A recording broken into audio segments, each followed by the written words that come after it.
Hey, Brittany. Okay, thanks for getting this in. And thank you again for working so hard and getting your PDFs readable. I really appreciate that. A lot of times the student leave it entirely on me, and a lot of times I can't fix it from my end.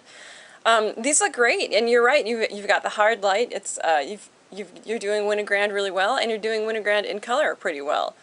Let's look here.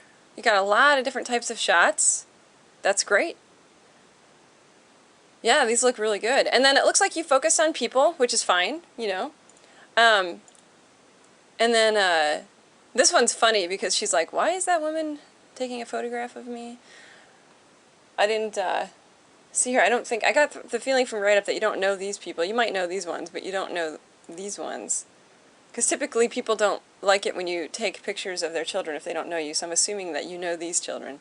And then this one probably could have like a step more of exposure, and I'm only saying that because we lose all of the detail in the black of these women's clothing.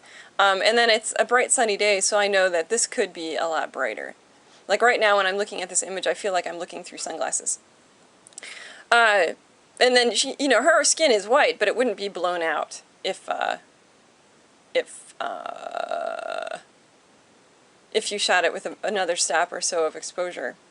Yeah, you probably used your meter in incident, so I'm wondering how this one happened. It could have just been the case that your meter was a little bit more in shade than, or a little bit more in the sun rather than they were. So I don't know. Anyways, and then also in your write-up you wrote here that the sunlight is 500 K. I'm assuming that you just forgot to add the extra 0 because of course we know it's 5 to 6,000 K depending on whether or not it's overcast. 500 K would be like a red light, like when people put a red light bulb in there. It's probably not even really that, but I mean it's just much different. But I'm assuming that that's just a typo. So, and it looks like you got your ratios pretty accurate. You're definitely between a 4 to 1 and an 8 to 1 in here. They're all pretty high ratios, and that adds sort of the element of like really bright hard light middle of the day. I mean I think you did pretty well, and your compositions are pretty good. My only advice would be like not so center frame with everybody. You know, like you've got everybody right in the middle of the frame. And it would probably be very interesting for you to include more contextual elements than just your subject, so that we have a better idea what's going on. This one, you know, this one and this one might be your best because your subjects aren't right in the middle. I think this is the one ultimately you chose, so they're a little off center, but they're still pretty much in the middle. But you know, this one might be your best. I can't, you know, this being generated in Lightroom, I still can't see a really good. I can't blow it up very big, but like in your final two images, you know, your subjects are pretty front and center here. I know both of them are off to the side, but you know, one of them is in the center, and then she has a strong visual element of this pole and a tree right behind her, so that kind of centers everything.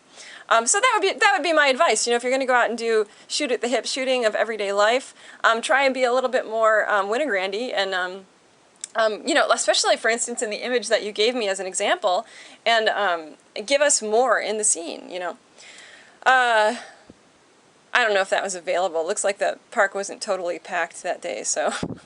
Anyways, other than that, pretty good exposures. I do actually hear, I'm seeing a lot of these are kind of about a stop underexposed, and so I'm betting what was going on was that your meter was more in direct sun, like you might have had your meter facing the sun, whereas your subjects are facing away from the sun, so we're having them a little bit underexposed.